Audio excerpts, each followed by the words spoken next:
Bismillahirrahmanirrahim. Assalamualaikum warahmatullahi wabarakatuh. Alhamdulillahi rabbil alamin. Wassalatu wassalamu ala asrafil anbiya'i wal mursalin wa ala alihi wa sahbihi ajma'in, amma ba'du. Selamat datang di Santri RJ. Mungkin Anda sering bertanya dalam hati, apa yang dikerjakan Allah Subhanahu wa Ta'ala sebelum menciptakan alam semesta? Benarkah Allah Subhanahu wa Ta'ala itu maha kaya, maha dermawan, maha baik, dan maha sempurna? Kalau Tuhan maha sempurna, mengapa Dia baru berbuat setelah alam semesta ini benar-benar ada? Bukankah itu bertentangan dengan kemahakuasaan dan kemahadermawanannya? Kalau memang alam semesta ini memiliki permulaan dan dia diciptakan dari ketiadaan, lalu apa yang dilakukan oleh Tuhan sebelum alam ini diciptakan? Pertanyaan ini seringkali dikemukakan oleh para filsuf besar sekalipun. Tapi apakah pertanyaan ini sudah tepat? Kalau Anda cermati dengan baik, pertanyaan seperti itu sebetulnya sangat problematik. Di mana letak problemnya?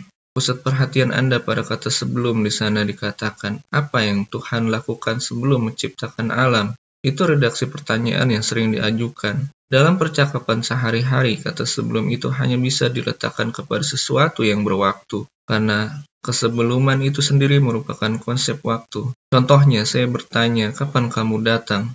Dijawab, aku datang sebelum dia sampai. Artinya dengan mengatakan begitu, keberadaan Anda sebelum dia sampai, itu mengandung makna bahwa Anda berada dalam suatu waktu. Sehingga orang bisa bertanya kepada Anda dengan menggunakan kata kapan, dan Anda bisa menjawab dengan kata sebelum. Karena kedua-duanya menunjukkan makna keberwaktuan. Contoh lain yang bisa kita gunakan, apa yang dilakukan dia sebelum dia membaca buku? Dijawab, sebelum membaca buku dia berdoa terlebih dulu. Artinya doa yang dilakukan itu juga berada di dalam suatu waktu. Sehingga ketika itu kita bisa bertanya dengan menggunakan kata sebelum itu. Singkat kata, saya mau bilang bahwa kata sebelum itu hanya berlaku bagi sesuatu yang berwaktu. Itu artinya, manakala kata sebelum itu dikaitkan dengan Tuhan, maka di sana ada pengasumsian bahwa Tuhan itu merupakan sesuatu yang berada dalam waktu. Artinya dengan mengajukan pertanyaan tersebut, sadar atau tidak, Anda sedang mengasumsikan bahwa Tuhan itu adalah sesuatu yang berwaktu. Karena kata sebelum memang meniscayakan keberwaktuan itu. Seolah-olah di sana ada waktu sebelum adanya alam, sehingga Anda boleh bertanya tentang apa yang dilakukan Tuhan sebelum alam diciptakan. Pertanyaan ini hanya sah diajukan kalau memang di sana ada waktu sebelum alam diciptakan, dan Tuhan adalah sesuatu yang berwaktu. Sementara kita tahu bahwa waktu itu hanya ada dengan adanya alam. Hakikat waktu itu sendiri masih diperselisihkan oleh para filsuf. Dalam kitab Al-Mahabith Al-Masyrikiyah, orang setingkat Al-Razi sendiri bahkan mengaku bahwa dia belum sampai pada kesimpulan yang memuaskan tentang hakikat waktu. Memang tak mudah untuk mendefinisikan istilah itu meskipun kita sering menggunakannya dalam percakapan sehari-hari. Namun dari sekian banyak definisi yang tersedia, ada satu definisi yang menurut saya simpel dan mudah dicerna. Waktu itu ialah penghitung gerak, adad al-harokah atau ukuran gerak. Miqdar al-harokah. Jika tidak ada gerak, tidak akan ada yang namanya waktu. Alam itu tidak diciptakan dalam waktu, tapi dengan dia tercipta, maka terciptalah waktu. Pertanyaannya, siapa yang menciptakan waktu itu? Jawabannya, yang menciptakan waktu itu adalah Tuhan, karena Tuhan yang menciptakan waktu. Maka tidak logis kalau Tuhan dikatakan sebagai sesuatu yang berwaktu. Tetapi sadar atau tidak, dengan mengajukan pertanyaan di atas, kita sebetulnya sedang mengasumsikan keberadaan waktu sebelum alam semesta ini tercipta. Kita sedang membayangkan bahwa Tuhan itu merupakan sesuatu yang berwaktu. Sehingga kita boleh bertanya tentang apa yang Dia lakukan sebelum menciptakan alam. Waktu itu sekali lagi baru ada dengan terciptanya alam.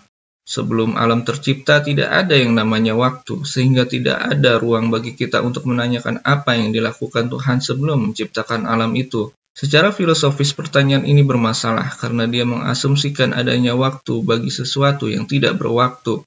Bagaimana Anda mungkin memberlakukan sesuatu kepada sesuatu, sementara sesuatu yang kepadanya hendak diberlakukan sesuatu itu sendiri tidak bisa menerima sesuatu itu?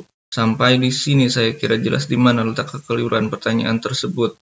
Lalu bagaimana dengan ilustrasi yang saya kemukakan di atas? Tuhan itu kan maha sempurna, bukankah kalau Dia tidak mencipta itu bertentangan dengan kesempurnaan yang dimilikinya? Betul, Tuhan maha sempurna.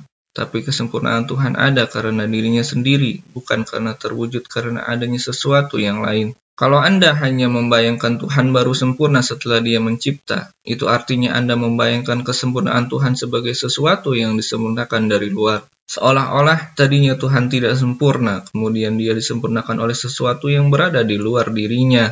Sebagai orang beriman, Anda tidak mungkin meyakini itu. Tuhan mencipta atau tidak, ketuhanannya sudah meniscayakan adanya kesempurnaan. Karena kalau tidak sempurna, tidak mungkin kita meyakininya sebagai Tuhan. Artinya kesempurnaan Tuhan itu bukan sesuatu yang datang dari luar. Sehingga Tuhan baru dikatakan sempurna kalau alam ada dengan adanya Tuhan. Alam ada atau tidak ada, Tuhan tetap sempurna dengan seluruh kesempurnaan sifat yang dimilikinya. Di antara kesempurnaannya, Dia tidak berada dalam waktu dan tidak terlihat dengan ikatan waktu. Karena Dia tidak berwaktu, maka tidak ada ruang bagi kita untuk bertanya, apa yang dilakukan Tuhan sebelum menciptakan alam semesta? Karena kata sebelum meniscayakan adanya keberwaktuan itu. Wallahu a'lam bishawab. Qul huwallahu ahad, Allahus samad, lam yalid wa lam yulad,